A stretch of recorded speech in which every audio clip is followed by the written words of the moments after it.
Get out the insurance cards, get out the copays. The office is open, my friends, as this video is brought to you by drroto.com.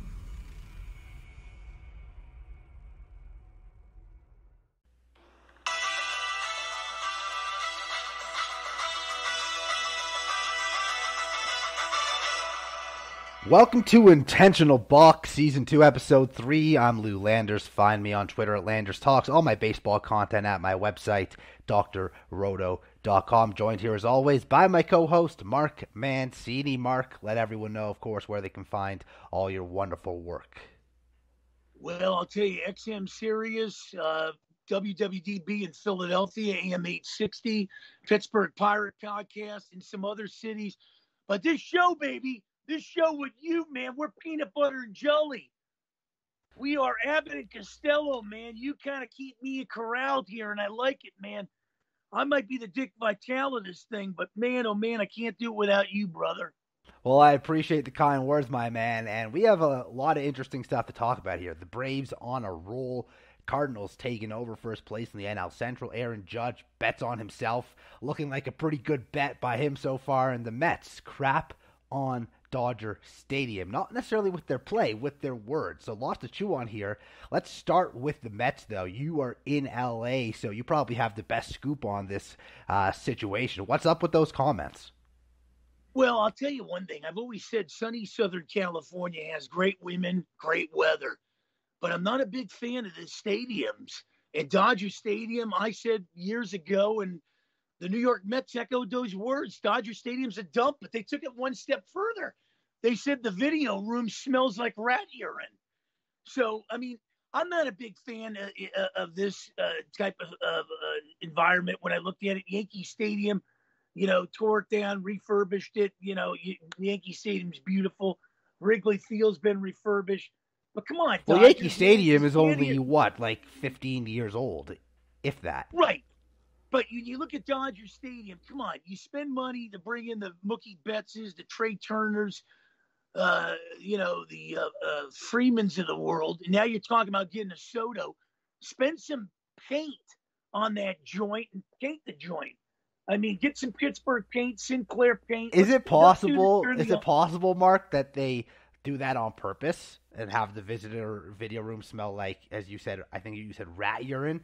Firstly, how do you even know what rat urine smells like? That's what I want to know. Maybe, how do the Mets know that? Maybe the Mets are used to it. Yeah, maybe they smell them. They go through the subways going through the Queens or the five boroughs. I don't know. But they're the ones that put it out there, and I'm running with it. Don't shoot the messenger. Oh, no, of course not.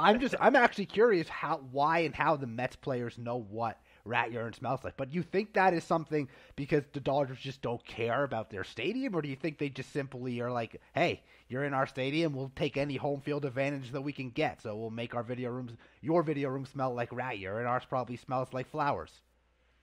Well, I don't know. When you look at it, the Boston Garden where the Celtics used to play was always ripped. When the Lakers went in there and the Memorial Day Massacre, there was no air condition and stuff. I don't know. Maybe there's some mystique there. Maybe I'm looking at Dodger Stadium, and when you look at Major League Baseball, they're not really in a hurry to come there and do much. I mean, look at the All-Star game. It's going to be in L.A. for the first time in 42 years. That's a long time for the second biggest market, wouldn't you say?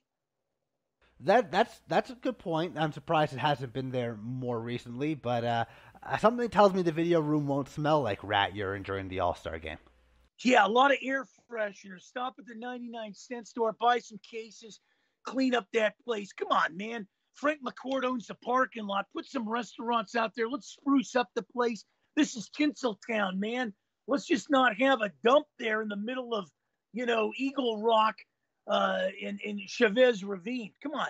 Yeah, I mean, I don't live in LA anymore, as you know, and I haven't been to a game since before the pandemic. But I personally, when I went there, never had any issues other than having to walk through the parking lot a lot just to get to the stadium. That was irritating.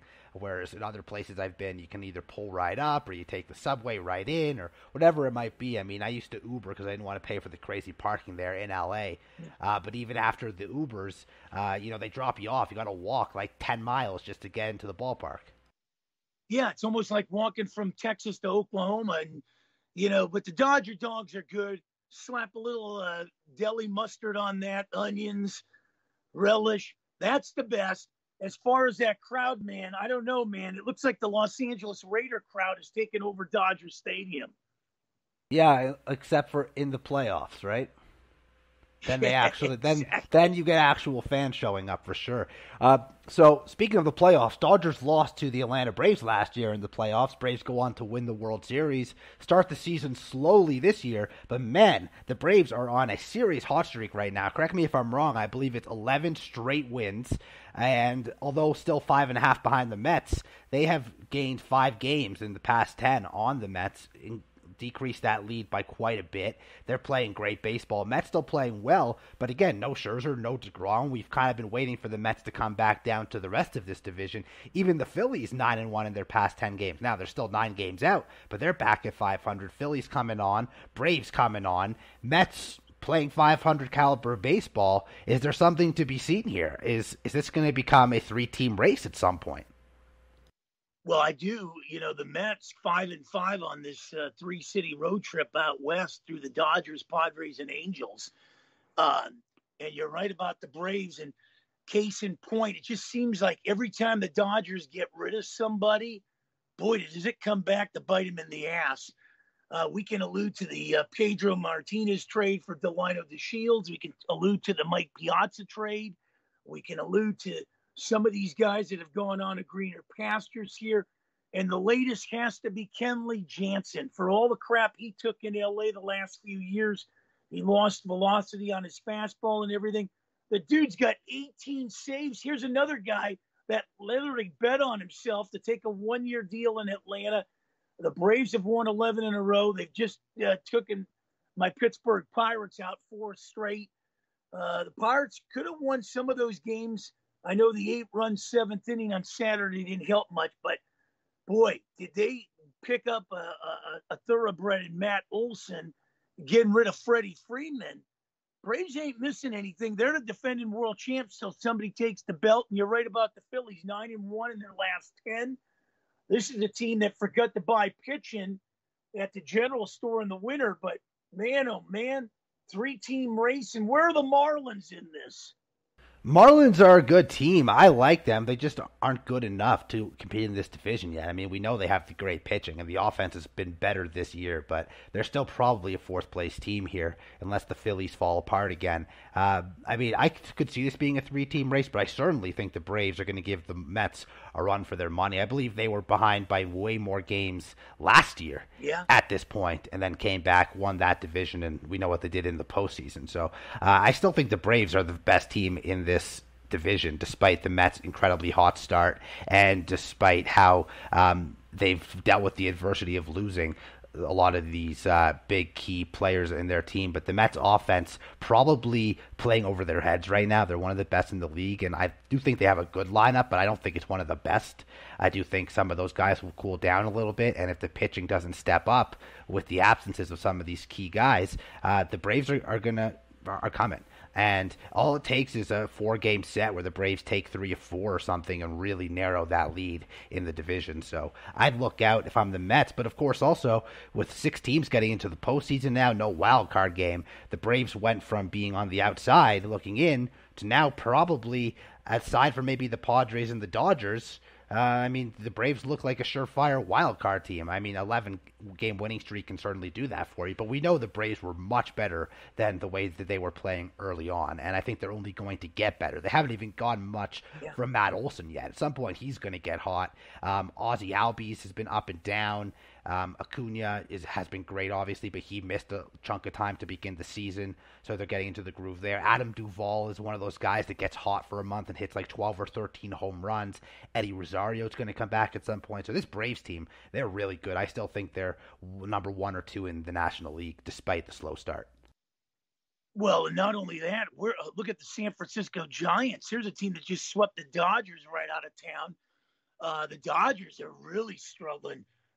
When you look at them, they're 4-9 in their last 13. So this is a team you're going to have to do something. Walker Buehler could be out till Yeah, September. the Dodgers 4-9 in their last 13, still the best run differential, over 100 run differential in the National League. So it just goes to show you how good they were playing before that.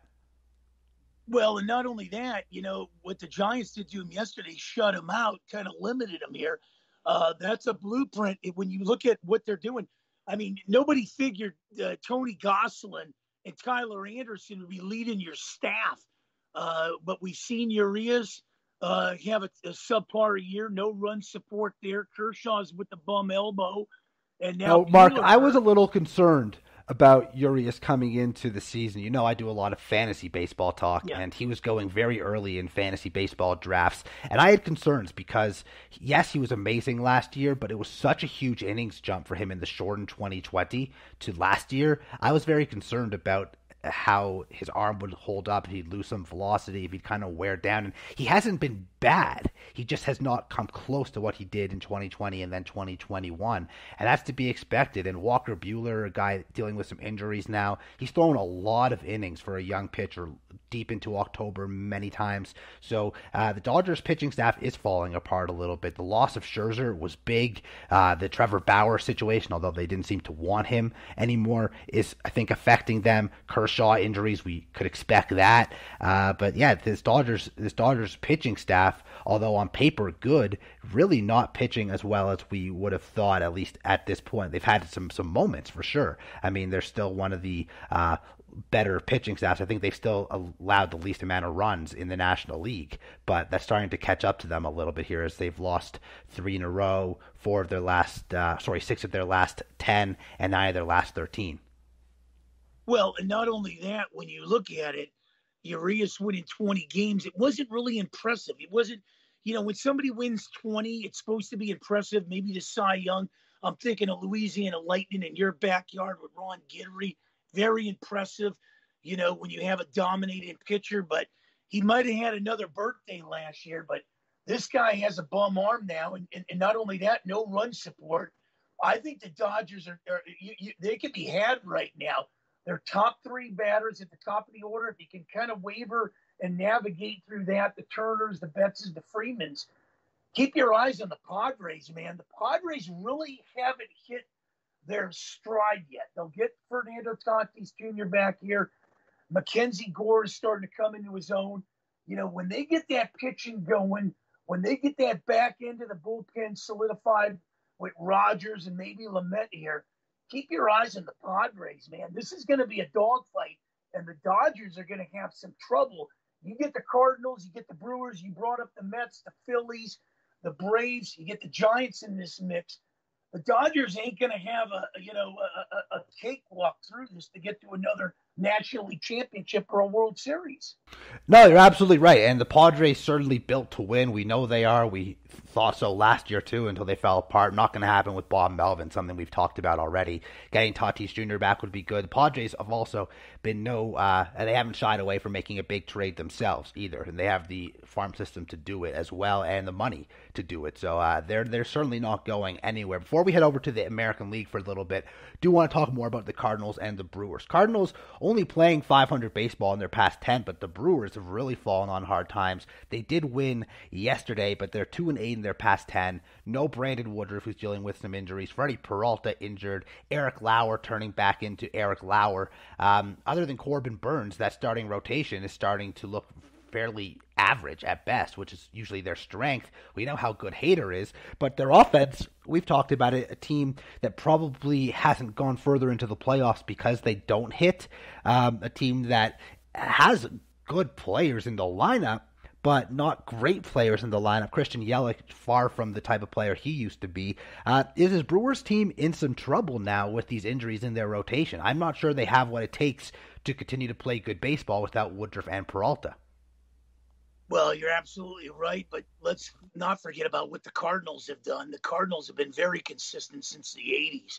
I mean, this is a team that, they know how to go first to third. They know how to steal bases. They got role players. Role players are the ones that get you to the World Series and win it. The Baders, the Edmonds, these are the kind of guys, the Carlsons, and they're bringing up some guys up through their farm system. Gorman's looks very impressive, for sure. Let's not kid ourselves here right now. If the baseball season were to stop today, Paul Goldschmidt would be the MVP of the National League, and I think you'd agree on that. Yeah, he's been exceptional. I actually, faux pas, I made my All-Star ballot, and I just completely slept on Goldschmidt and took Freddie Freeman. Not that Freddie Freeman's not All-Star caliber, but yeah, Goldschmidt's having an incredible season. And we know Nolan Arenado's a gamer. He's excellent. Wainwright just keeps defying the odds. Cardinals are a very good team, and I'm interested to see if they can take advantage of these injuries the Brewers have in their rotation. Because right now the team's only separated by half a game. Brewers were up by 2.5 or 3 for a while. Can they get some separation, the Cardinals? Can they get it to a 3.5, 4.5 game lead while the Brewers are suffering these injuries and playing poorly? Because that's what they have to do, in my opinion. They don't want this to be such a close race down the stretch, because the Brewers get those pitchers back, things change quickly. Well, not only that, but the Cardinals' injuries, Flaherty's out, Jordan Hicks is out. These guys can pitch. So I think it's going to come down to when you look at it, if Counsell can, navigate through this. The Brewers got that pitching. You got 2 of the 3 there that are injured. The back end of that bullpen is good with Williams and Hader. But I don't know if they can match the bats of the Cardinals and that young depth of the Cardinals. They definitely can't match the offensive depth. Absolutely not. That's why they need Woodruff and Peralta, because the Brewers in the past few years have been winning with their starting pitching and their bullpen, not with their offense. So all of a sudden you're down 2 of your 3 stud starting pitchers and things start to hurt. I mean, it's to be expected, but when you have a good team like the Cardinals there, you could fall back pretty quickly. And not only that, if you want to match up the Cardinals and the Brewers, the rest of the National League teams, can they match up? I think the Brewers, they jumped on the Padres, taking 2 out of 3 in San Diego this year, and the Padres returned the favor and won 3 of the last 4 in Milwaukee. So Milwaukee was 3-1 against them until the Padres kind of, swept the last 3. The Dodgers haven't played the Brewers this year at all. On the other side of the coin, we're going to see the Brewers go to New York now to play the Mets. We'll find out what this Brewer team can do as they match up. The Phillies just swept the Brewers in Milwaukee. So the Brewers are having a hard time matching up with some of these upper echelon teams. On the other hand, well, yeah, Mark, it's a lot. It's a much different game when you're facing real teams and not the Pirates, Cubs, and Reds, right? Right, but the Cardinals have, swept the Padres out of St. Louis, this year. They've matched up with the Mets, so I think when it comes down to it is, I think the Cardinals, you got to give the edge, and the Cardinals are going to be there year in and year out. I don't want to look at this Brewer team, Lou, like I looked at the Red team a few years ago when they had Bauer and all these guys, and then we had a fire sale. Can the Brewers be the Reds in the next couple of years? I know the Cardinals won't, but can the Brewers be the Reds in the next couple of years? I don't know what your thoughts are on. Yeah, it's very possible as these guys start to get into the arbitration years and soon to become free agents. Brewers may not have the financial resources to lock some of these guys up. So I could see that being an issue for sure. I want to move things over to the American League. AL West is becoming a bit of a joke. The Astros just playing consistently good baseball as they always do. Texas has actually overtaken second place in that division because the Angels have been so bad. Seattle's still vastly underachieving. Oakland, we know they're terrible. I think the Angels are in a lot of trouble. Even if they start playing better baseball, they just have it in too tough with Houston and then some of the other teams in this league. The AL West has become quite unexciting, really. It's the AL Central that's interesting to me. White Sox still playing poorly. How much longer La Russa going to be there? That's interesting. But the Guardians, man, we know they don't spend money. We know they don't have a big payroll. But 2 games over, just 3 games behind the Twins, a team to watch for. If they would just spend some money, they would be a tough team to beat for sure. Are the Guardians a threat to Minnesota, and can the White Sox turn things around? Well, I'll tell you one thing. Tony La Russa, it seems like the second go-round in Chicago has been nothing short of a disaster. Well, first year was good. Last year they were good. Yeah. They just fell apart. I think they met up with the Astros in the playoffs, right? And when that happens, you usually lose. Right. We had the drink and binge when he got hired. I think he's sitting on his laurels. He did wonders in Oakland. He did wonders in St. Louis. I don't know what the hell you're doing, walking Trey Turner on a 1-2 pitch to get to Max Muncy, who in turn jacks went over the wall. Bad managing on that part. The White Sox have underachieved this year. Minnesota's been a surprise. Cleveland is just interesting. We'll find out if Cleveland can continue that this weekend in Los Angeles when they go against the Dodgers. As far as sleepless in Seattle, somebody's going to lose their job. Service is going to be out of there. The Angels are just... He has to be, right? Because they spent that money on Robbie Ray. They have all these young kids. They made the trade for Winker and Suarez. This is a Mariners team that's supposed to take a step forward after a good season last year. They've taken 2 or 3 steps back, so someone has to lose their job. If you're going to fire guys who have been there, done that, like Girardi, like Madden, maybe La Russa, I'm not sure how Scott Service even still has a job. Well, you're right. And as far as the rally monkey in Anaheim, that thing has been thrown on the 57 or the 405. It's been rolled over a few times. I've said before, you got to get rid of the Otanis. You got to get rid of the Trouts. Get a cachet of talent in there to build that system like the Nationals are going to do with Soto here. When you look at this Angel team, the Perry Manassi and the GM came in here. He got rid of Upton. He got rid of Pujols. He showed Matt in the door. Come on, man. You don't have no pitching. You have no pitching. When I look at this pitching staff, I'm looking at guys that would be number 3s or number 4s on most teams. The Lorenzens, the Detmers. Come on. You're not going to win. Keep in mind that Detmers and Sandoval are young guys, not a lot of experience. They're going to get better. But Syndergaard, they spent a lot of money on him, not realizing that he wasn't going to be able to pitch well for a full season because he hasn't pitched. Ohtani, despite being great at times on the mound, is very inconsistent on the mound. He's a great hitter, as we know, and Lorenzen just terrible. I don't even know why they have him. But yeah, they're better than their record would indicate, but they're not good enough to win this division. Far from it for the Angels. I understand what you're saying with Ohtani and Trout. I don't know how you can justify trading 2 of the best players in baseball right now when you know, like breaking apart a team that has a core like that. I know they failed to do something with it for a few years now, but Trout was injured last year during Ohtani's MVP season.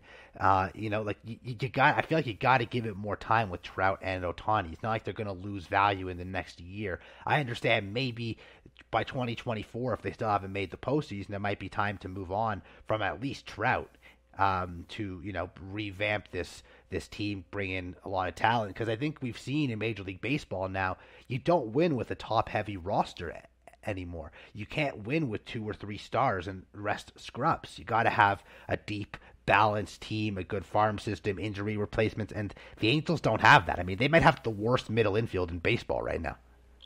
Well, the big problem is, if you know, and not to switch subjects and back in the National League, but Pittsburgh is a team that has young talent. They're signing guys and everything. If you get rid of the Otanis, if you get rid of the Trouts, you could build that team around a Ward or a Walsh and get some of that, build it through the system and get that. You can't tell me that the Angels 5 years from now, even though if they spend some money with Artie Moreno, that are going to be better than the Pittsburgh Pirates that got the 7th best minor league system in baseball, that are signing young talent here. I think when you look at these Angels, when you look at these Dodgers, when you look at some of these teams, they're looking for quick fixes, and quick fixes don't come. And the Angels have had that since 2002. And you get a guy like Iglesias in the back end of your bullpen who looks like a gas can, like a Familia or like a Diaz. You can't win with these kind of guys. He's given up 2 bombs, one to the Phillies in a walk-off.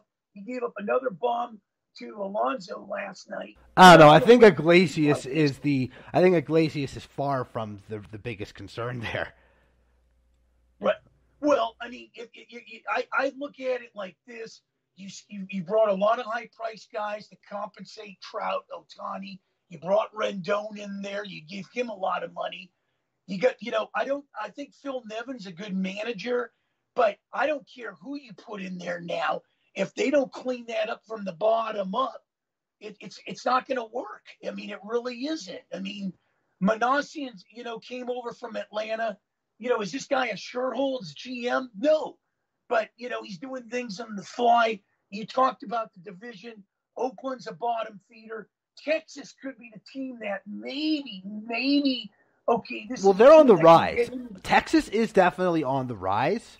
They're just not ready yet. Give them another year or two. That's why they invested in Seager and in Semien. They have this Durant who just came up. They have Josh Young, who hopefully can not get injured again next year. Adolis Garcia's turned into a nice player. So the Rangers have some pieces, and they're trying to build that pitching staff, and they're willing to spend money, as they've shown. So I think Texas, moving forward, is a team to watch for. I just don't think they're ready yet.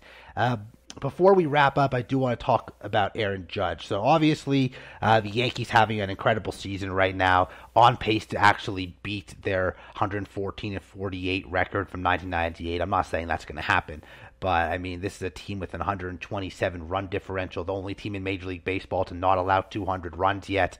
They lead the American League in runs scored, the only team over 300. They're basically doing absolutely everything right, and of course, Aaron Judge in the middle of it all. And it's impressive, even more so, because you have Toronto, Tampa, and Boston, who are all very good teams in this division. 8.5 out Toronto, 9 out Tampa, 12.5 out Red Sox. Yankees do get 3 with the Rays, 3 with the Jays this week, so that'll be interesting to see how it goes. But this really is not about the Yankees. It's about Aaron Judge. Guy bets on himself, turns down a pretty fair offer from the Yankees. I think it was about $30 million a year for 7 years. Most guys would have probably taken that. So clearly this year he's proven he's worth more like 37, 38, or $40 million a year. Maybe not for 10 years because of his age, but certainly that amount over 7 years. If this guy stays healthy, he could hit 55 or 60 home runs, win the AL MVP, and then you're going to have a bidding war because the Mets are pretty much going to give him a blank check. The Giants are going to want to try and bring him in because their offense looks disgusting on paper, even though they somehow get it done. And the Yankees are going to want to bring their guy back. He's basically the captain of this team now. If the Yankees don't win a World Series this season with Judge, is it considered a disappointment? It could be to some extent, but I think they got a common influence over there, and a lot of people in New York don't like the guy. I like the guy in Aaron Boone. Yeah, I don't like Boone as a game manager. I think he does a lot of kind of bonehead things that I think has cost the Yankees in the past. This season, it hasn't been an issue because it kind of seems like no matter who he throws out there, no matter who he puts in the lineup, produces. But as a internal guy in the clubhouse, the calming influence, I am with you there. It's something I liked about Boone when they hired him. I liked that he had been in the broadcast booth, kind of gone to see the game from a different perspective, getting insight to all the different teams that they would cover each Sunday night on ESPN. So I think from that standpoint, I do think he does have a really good influence over the team. And I think he's got a good staff around him finally for the first time as well. I think it's all kind of coming together, but it's not even about the overall team right now. And Boone, we know they're playing well. We know they're playing incredibly well. It's Aaron Judge, and if he can stay healthy, remember, they're using him in center field right now. If you told me coming into the season Aaron Judge was going to be the Yankees center fielder, I'd say you're out of your effing mind, man. They can't afford to put Aaron Judge in center field every day with the injury history that he's had.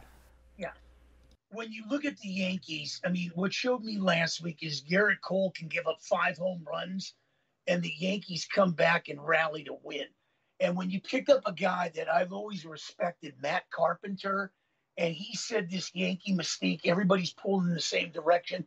Rizzo's found a home there. Rizzo said it reminds me of the Chicago Cub days when they won a World Series. This is a team that's coming together. Judge betting on himself. Nobody's challenged him with the home run lead. He's 7 ahead of everybody. This is a team, man, that you got to really watch out for now. The only guy that's not hidden there is Joey Gallo. I think he's behind the Mendoza line. Yeah, and even, even Gallo, since the start of June, has started to hit a little bit. Yeah. But it's a Yankee team that's surprising a lot of teams. Look at the division, Toronto, Tampa, Boston starting to make some headway here. It could be the best division in baseball, and they just navigated through the rough waters and everything. I don't think there's no stopping the Yankees. I think they just know it's a special unit this year, and they're putting it all together. It kind of reminds me of that '98 team that just very, very similar. They find ways Yep. to win all sorts of games. They win 1-0, they win 6-5, Yep. they win 18-2, 12-10, whatever it is. They're finding ways to win, and it comes down to pitching, man. There's been no team pitching better than the Yankees. 5 deep in the rotation, even after losing Green, Loaizaga, and Chapman. And when that happened, I was like, okay, now the Yankees are going to come back down to earth. How are they going to be able to, get the ball to the 9th inning for Clay Holmes, who's been fantastic, and they're still finding Yeah, I'm ways. waiting for a check. I'm waiting for you to send me a check in the mail. We gave you Italian and Holmes. Yeah, well, that's the thing is, that's how the Pirates. That's one of the reasons why the Pirates got so much young talent influx into that roster. The Yankees gave them a lot of quality young players. Yeah. None of them were going to be on the Yankees roster because the Yankees roster was so deep. But the Pirates did well in those trades. And Holmes and Tyon wouldn't be this good if they were in Pittsburgh. Let's face it. Yeah, no doubt about it. If you throw Garrett Cole in there, and you got $3 Yep, and Houston turned Cole around. They got Musgrove for Cole, which was good. Now, obviously, in San Diego, and he's been outstanding. He's going to be a big fish on the open market next year. Is Joe Musgrove? That's for sure. He might be the best pitcher out there in the open market next year. No, you're no doubt about it. Along with Aaron Judge looking to get a lucrative contract. You're right. The Mets and Giants are going to try to play. Judge is going to be 31 years old, Mark, in April of next year. Do you give this guy 10 years, $400 million, regardless of what he does this year? I think you do, because he's such, his presence is such an impact. I mean, look at the rumors now circulating around baseball. The Padres are trying to get Juan Soto. Can you imagine if the Padres get Juan Soto down there? He's 25. Could he be the next Barry Bonds? Honestly, he could be. I don't think we've even come close to seeing his power potential yet. I mean, he's already been unbelievable at his young age. It's just interesting to me. I don't see with Judge. I think the $40 million a year, especially if he continues the pace he's on right now, is worth it because he's not just a power hitter anymore. He's an elite defender. He puts the bat on the baseball, strikeouts way down, great plate discipline, really understands the strike zone. He is a true superstar player. But at his age, I find it hard to give 10 years. The only thing I can say is, depending on where he goes, even if after 5 years the body starts to break down a little bit, there's a universal DH now. Yeah, and if the Yankees win the World Series, I think they'll have a blank check for him too. I think they should have a blank check for him anyways. I mean, you take Judge out of this lineup, and you could probably take away 7 to 10 wins from their 44 or whatever they have right now. Stanton has been very good. Rizzo has been very good. Torres has kind of bounced back. But there's a lot of guys who haven't been that good. LeMahieu hasn't been all that great. Donaldson hasn't been that great. Hicks has stunk for most of the season. Gallo has stunk for most of the season. Trevino's been a nice story behind the plate. But the Yankees' offense, even though they're scoring all these runs and they lead the American League in runs for, and they're the best in runs against, they actually haven't even gone great production from a number of players yet, which is fascinating. But you take Judge out of that lineup and it looks much different, and I think they have to give Judge a blank check no matter what. I believe he has an arbitration hearing coming up in about 9 or 10 days. That's going to be interesting because he came in at 21, Yankees came in at 17. They could set a very bad precedent here if you're the Yankees if you fight him on that 21 versus 17. You give the guy the 21 he wants, and I would, even though he said I don't want to talk during the season, I give him that 21 and I make it part of a brand new contract offer. You offer him an 8-year deal, and you use that 21 as the first year of the deal, and then give him 38 to 40 million, and do it now. Exactly. Do it now. But certainly, if they fight him on that arbitration, he'll remember that come free agency. You know that. He's going to say, you're really going to fight me over $4 million? You're going to give me 17 over 21? Why the hell am I going to bother staying here when I can go where someone's going to give me what I deserve and appreciate me? Exactly. No doubt about it. definitely the MVP in the American League so far this year. Yeah, and I don't know if anyone's going to catch him either. He'd have to miss, knock on wood, a significant amount of time to slow down and for someone else to catch him. But yeah, great show here today, man. Any final thoughts? The day after July 4th, you and I get together in Pittsburgh. The Yankees and the Bucks, baby. Shot heard around the world. Maybe we'll have to recruit Bill Mazeroski. Yeah, I could see that being a series the Yankees win, but hey, the Pirates. It's a long time from now. The Pirates are 75,000 to 1 to win the World Series this year. I think the Padres were 25,000 to 1. That seems very wrong for the Padres. Yeah. Seems perfect for the Pirates. Seems wrong if you're the Padres though. But that'll wrap this baby up, man. So very, very good stuff today. I can't wait for next week, brother. I love you, brother. Yeah, right back at you, man. Great stuff here today. Everyone, thanks for tuning in to Intentional Balk, Lou Landers with Mark Mancini. Have a great weekend. As always, we'll catch you next time.